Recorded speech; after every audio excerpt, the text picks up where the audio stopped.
朋友们好，欢迎来到江峰世界。5天前咱们做过一期节目，讲中南海那位可能不准备要第4任了。当时有一条8月18号刚刚放出来的消息，说得非常干脆，老大自己不想再干5年，理由排在第一位的既不是经济，也不是军队，更不是谁拿枪逼着他走，就5个字：身体吃不消。当时咱们把这条消息跟前一天人民大会堂那场江泽民100年纪念大会放在一起看。8月17号，塔尖上那位站在6000人面前，亲口把江泽民当年主动提出不再担任中央领导职务，后来又主动提出辞去中央军委主席，这段历史重新念了一遍，意思很有趣。共产党这个体制做不上去叫能力不行，被人掀下来叫政治失败，可是自己走下来，只要前面加上主动2个字，立刻就能包装成高风亮节。所以咱们上次分析，他如果真准备退，台阶其实已经找到了。可是这2天我重新把8月18号的材料往回一排，才发现咱们4天前只看见了那一天的一半。就在没有第4任身体吃不消这条消息冒出来的同一天，互联网另一个非常阴暗的角落也出现了一件东西。有人把北京301医院的一批医疗影像资料挂到了暗网上，不是几张照片。卖家声称手里有 452.29 级字节资料，13096个文件，从2024年一直到今年7月，里面有压缩的患者档案、DICOM、医学影像、姓名、出生年月、检查日期、身体部位、医院字段、设备参数。这种东西放在暗网上本来就是一门生意，可是卖家显然也懂流量，成千上万个病人，谁会点进去看？他把一张最值钱的招牌推到了前面。患者姓名那一栏写着老大的拼音名，出生日期1953年6月15日，医院301医院。其中流传最广的一张是右膝 MRI。 朋友们，事情到这儿就有味道了。8月18号，一边有人从中南海方向放话，那位不准备干第4任了，第一个原因是身体。同一天，另一边有人在暗网上兜售301医院资料，最吸睛的样品又偏偏顶着他的名字。这2拨人认不认识，现在没有证据。那张片子究竟是不是他的，现在也没有证据。可到了5中全会前夕，2件八竿子打不着的事情，偏偏同一天把同一个问题扔到了全世界面前。中南海那位的身体到底还能不能再撑5年？这才是今天真正有意思的地方。先说这批东西到底靠不靠谱，现在网上已经吵翻了。有人一看到老大的拼音名，当场宣布假的，堂堂1号人物到301看病，病历怎么可能连汉字名都不写？更有人说301是什么地方？那是中共最高层看病的地方，机密程度还不得比地下核掩体高？谁能一口气搬走400多个 G？ 这2个理由听起来挺有道理，往下查就没那么简单了。先说拼音，医学影像有一套全世界通用的 DICOM 标准，这套标准对中文姓名怎么存早就有规定。中国人的名字可以用汉字，也可以用拉丁字母表示，拼音本身完全合规。流出的16进制截图里还能看到一个字符集标记叫 ISO IR100， 这套字符集本来就是拉丁1，换句话说，文件里出现拼音根本不能靠这一点判假。再往下看，那张截图里还出现一串设备识别码，前面是2012年1月3日 2.1107， 这一串跟西门子医疗设备使用的 OID 体系能对得上。301长期使用西门子的 MRI 设备，这也不是秘密。但是朋友们，先别忙着从另一头跳过去，说那就是真的。DICOM 里的姓名、生日、医院名称这些字段可以改，懂行的人要造一个老大的拼音名，技术上没有多困难。你甚至可以拿一个真的膝盖 MRI， 把姓名、出生日期换掉，再截一张漂亮的图放上网。所以目前最准确的说法只有一句，这批资料看起来像一套有内部结构的医学影像备份，卖家声称它来自301，其中一份文件写着那位的姓名和生日，但外界还没有拿到足以把这3件事情全部锁死的独立证据。可这里有个问题，很多人下意识地相信301不可能这么蠢，这句话我可不敢信。医院资讯系统跟国家领导人专机完全是两回事，机器是厂商的，软件有人维护，影像要进 PACS， 医生要调阅，科室要会诊，资料要备份，设备坏了还得找工程师。你只要让很多人合法接触一套系统，就很难靠这里是301几个字自动变成铜墙铁壁。更何况大家对国内医疗系统并不陌生，多少医院连患者在走廊里大声念身份证号都觉得稀松平常，病历本往桌上一摞，前一个患者的资料后一个人抬头就能看到。行政级别高不代表每一台服务器都有网络安全天才守着。医院的钱花到哪儿去了？采购到底买了什么？网络安全那笔预算最后变成防火墙，还是变成某个领导家里的墙？咱们不知道。所以今天也别拿中共一定保护得很好这种想象替301担保。暗网追踪网站对这批资料的态度倒挺有分寸，他们说目录结构和时间戳具有一定内部一致性，看起来像真的影像数据库，可患者姓名栏能改，所以顶着国家领导人名字的那张片子恰恰是最需要怀疑的部分。我觉得这话很公平，可是做中南海政治还有另外一种看法。如果你只关心放射科，那张片子的问题叫膝盖到底是谁的。如果你盯的是10月份那场5中全会，问题就变了。为什么偏偏是现在？是有人把他去301做 MRI 这个概念送到了全世界面前吗？而且往这张图右上角再看一眼，日期更有意思。2026年7月30号下午2点50分左右，7月30号这个日子，就在同一天，中共中央政治局开会，正式决定今年10月召开20届5中全会，老大本人主持。现在当然有人说了，那就更假啦，他那天开政治局会呢，哪有空去301？这话也站不住。新华社只告诉你7月30号政治局开过会，可没告诉你上午9点开11点散，还是下午3点开晚上散。国家领导人的医疗行程更不可能写在新闻联播后面。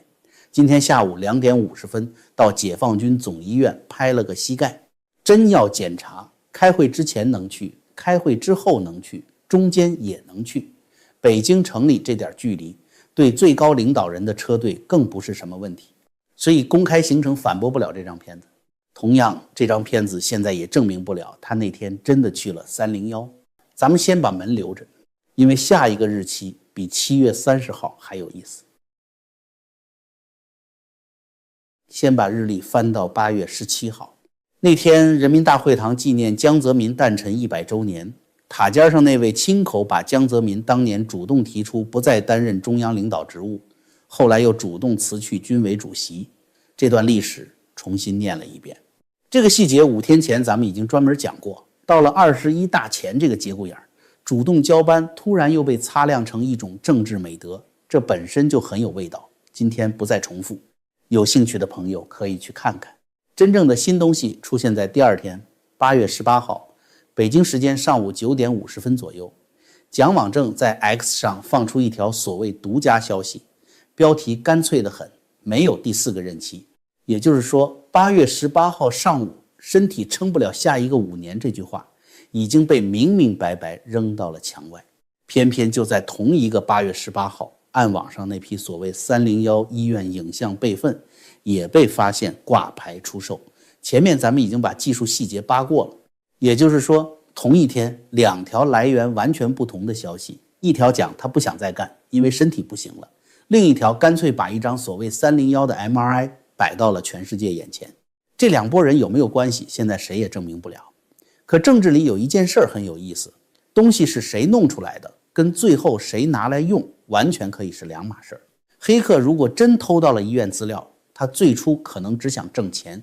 普通患者13000份 MRI 挂1年也未必有人多看一眼，可只要把中国1号人物的名字摆到橱窗里，整包货立刻就有了另一个价钱。问题是资料一旦出了暗网，游戏就换桌子了。北京城里希望老大退的人可以拿来用，墙外做中南海节目的人可以拿来用。原来只是暗网上的一桩买卖，转眼就成了一件政治道具。这也是为什么我现在觉得301那张片子到底能不能最后验真固然重要，可还不是5中前最值得看的地方。因为从8月18号开始，墙外的风向已经明显往一个地方聚，没有第四人，理由是健康。301有疑似 MRI， 接着又有人传中风、腿脚、走路脸肿，连访美行程都被重新拿来往身体上解读，各家的版本互相打架，细节五花八门，可最后都在问同一句话：上面那位身体到底还能不能再撑5年？这就不是一张膝盖片子的问题了。中共最高层最怕的，很多时候也不是一条消息本身，而是某个说法突然变成了大家都在议论的题目。以前墙外说他失权，说军方反了，说元老拍桌子，各有各的版本。到了8月18号以后，健康忽然成了一条谁都能接着往下讲的线。有人有爆料，有人有图片，有人有公开行程，有人再补一段中风传闻，最后拼出来的东西未必每一块都是真的，可方向越来越一致。所以8月18号这一天值得记一下，它未必是那位真正病倒的日子，但很可能就是从这一天开始，身体撑不住这张牌正式被摆上了5中全会之前的权力牌桌。而且这张牌比军权、经济、路线斗争都好用，因为你要公开喊老大下台，那叫造反。可你如果满脸关切地说一句总书记太辛苦了，还是要为党和国家保重身体，味道可就完全不一样了。如果真有人想在5中以前把老大往退休那条路上推，什么理由最好用？你公开说他路线错了，那是党内翻脸；你说军方不听他的了，那叫逼宫；你去翻他家里的钱，等于两边准备撕破脸抄家。可健康就不一样了，这张牌干净而且漂亮，没人需要站出来喊我反对，甚至可以一边表忠心，一边满脸关切地劝。这么多年为党操劳，年纪也大了，身体最重要，党和国家的事业还要考虑长远。听上去是不是特别孝顺？翻译成官场话，其实就一句：您老人家也该歇歇了。而且这话连习派干部都不好反驳。你总不能跳起来说总书记身体越不好越应该接着干，那不像忠诚，像催命。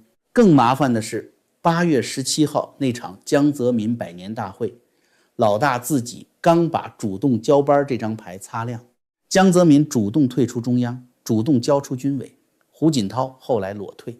这2份历史作业5天前咱们已经翻过了，今天不再重讲，只提醒大家一件事：当年给胡锦涛高瞻远瞩、博大胸怀、高风亮节打高分的，恰恰就是今天坐在这个位置上的人。现在轮到自己，这份卷子怎么答？所以健康牌真正厉害的地方，并不需要证明他已经病到不能办公，73岁本身就够用了。走路慢一点，扶一下栏杆，公开活动突然缩短，几天没露面，放到普通老人身上都很正常。可放在一个没有公开健康报告，又把全党全军全力压在自己身上的最高领导人身上，每一个小动作都会被拿来算政治账。中共最高领导人的健康又偏偏是个黑箱，你不知道他的血压，不知道每天吃什么药，不知道医疗组真正担心什么，更不知道有没有什么治疗是公开行程之外完成的。消息越不透明，外面的猜测越容易长腿。而到了宫廷政治里，猜测只要传进该听见的人耳朵里，就已经有用了。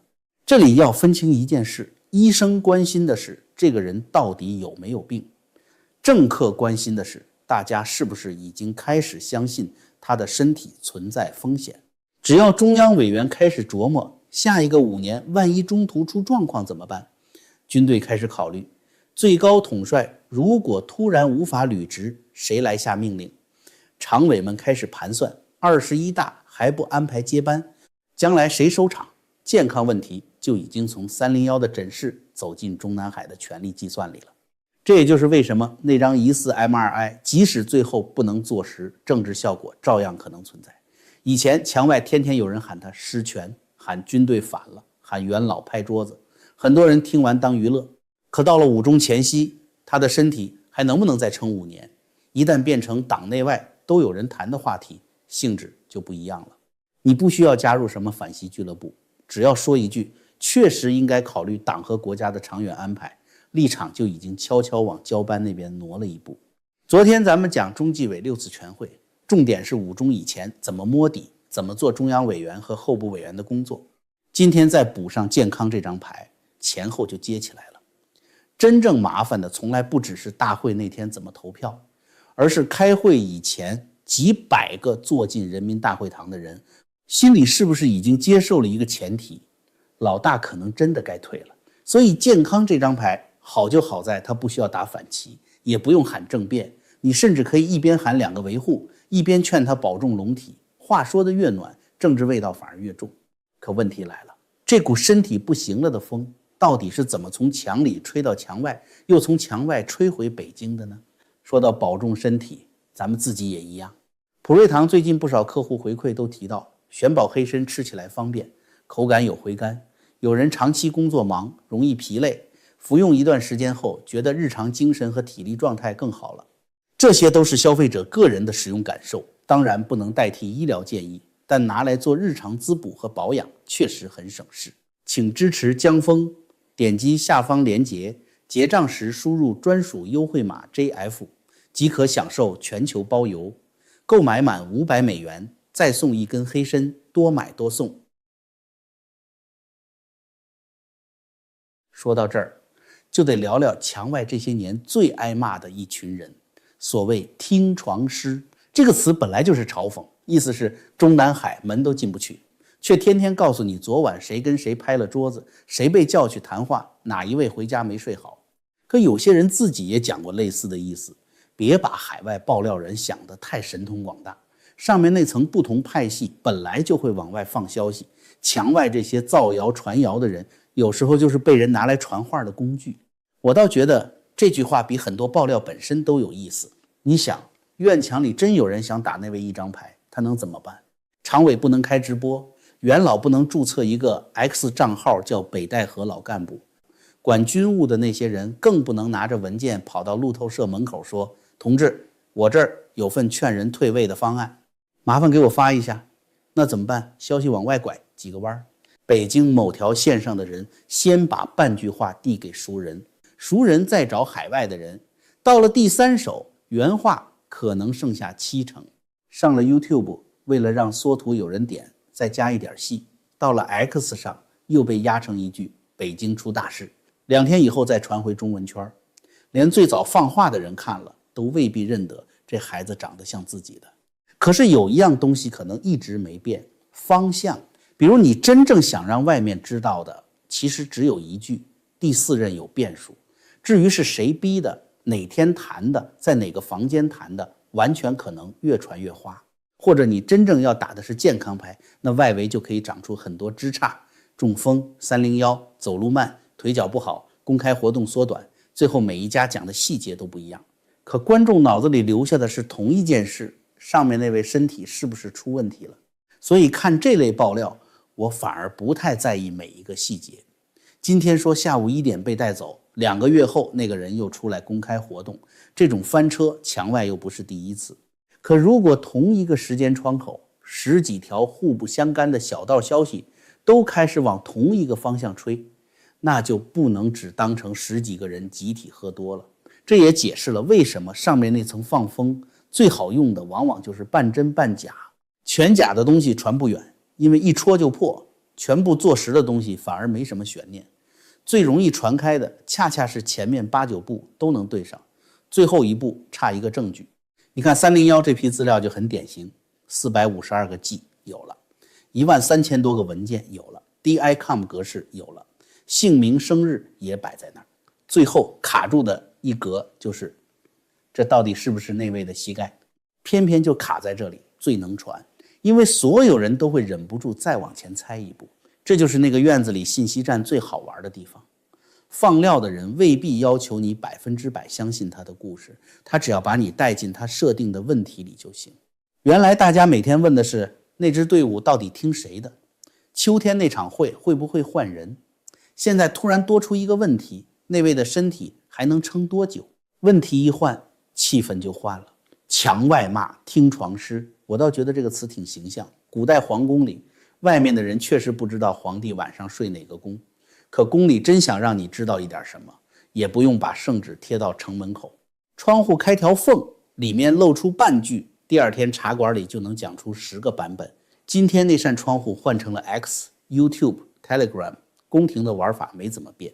所以301到底是谁弄出来的？现在找不到证据。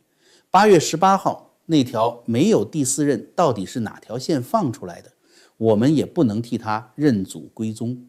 可到了秋天那场会前这个节骨眼儿，突然有一批消息都在替全党问同一道题，那位是不是该因为身体原因退了？这股风本身就值得盯，尤其对想换人的那一边来说，这张牌太顺手了。资料是不是自己搞来的不重要，先拿起来再说。弄到资料的人可以只是卖货的，海外博主可以只是扩音器，真正想要的效果却可能落在北京，让更多人开始觉得第4任这件事好像真的没那么稳了。可这里又有一个更有意思的地方，想换人的那边希望拿健康当刀，把他往门外推。可如果院墙里那位自己也正在找一个体面的出口呢，那这把刀到了他手里，说不定还能翻过来当梯子。讲到这里，事情又转了一个弯。健康这张牌对想换人的一边当然好用，可如果院墙里那位自己也已经在盘算怎么退，他未必就是一张坏牌。5天前咱们那期节目已经讲过，原来压在他身上的几个大包袱最近正在一件一件松开。台湾那张2027的个人考卷被重新往2049那个长远目标里塞，江泽民、胡锦涛又留下了主动交班的现成剧本。现在再补上一个谁都能理解的理由，身体。所以只看最后拼出来的效果，台湾可以留给后人。历史上有前任主动交权的美谈，身体又提供一个体面的出口。真到了必须下楼的时候，完全可以把一场全力后退包装成为长远考虑，主动完成新老交替。现在等于多了一张最好写进官方文告的理由。问题是台阶都有了，人为什么还不一定敢往下走？这时候就得讲一件非常俗，但在那个官场里又非常实际的东西。钱，你想啊，做到那个位置最值钱的东西是什么？是你有权决定别人的钱最后还是不是他的钱。一个省部级高官，20年前的旧账，管纪律的今天想不想翻？一个富豪的公司明天还能不能融资，管金融的说了算。一个企业家昨天还在主席台上谈经济，第二天能不能变成涉案人员，办案的部门有的是办法。一个红色家族背后那些人脉、项目和保护伞，换一轮组织人事也可能全变了。土地谁批，牌照谁发，银行肯不肯贷，项目能不能过，这些大钱背后最后都连着那个位置。所以搞钱真正有意思的地方是掌握那个总开关。最近大家都看到，北京现在连富豪很多年前的海外资产、信托和旧账都开始往回翻。咱们只换个位置想一下，这套机器如果今天握在你手里，你拿它查别人，当然觉得威风。可有一天你真的把手里那把权交出去，机器没有消失，只是换了个操作员，这才是退休最麻烦的地方。今天你查别人的白手套，明天别人也能查你的。今天你说某个家族借权力谋利，下一届完全可以拿同样的尺子量你的人。今天某位委员被调走，被晾着，最后再查。等你退休以后，这套流程照样可以落到你的旧部身上。权在手的时候，它是武器，也是保险。真正交出去的那一天，保险公司也跟着换老板了。所以那个院子里的退休跟普通人退休完全不是一回事。普通人退休，工牌一交，第二天睡到自然醒。那种退休是把查别人的钥匙交给下一任，然后回家等着看他会不会拿这把钥匙来开你家的门。这样一来，谁接班就不只是谁坐那张椅子的问题了。为什么8月18号那条爆料偏偏说接班人是李强，而且还强调是那位自己指定的？这个细节咱们也讲过，不重新展开，只说一个最现实的算盘。对准备退的人来说，接班人越强势，风险越大。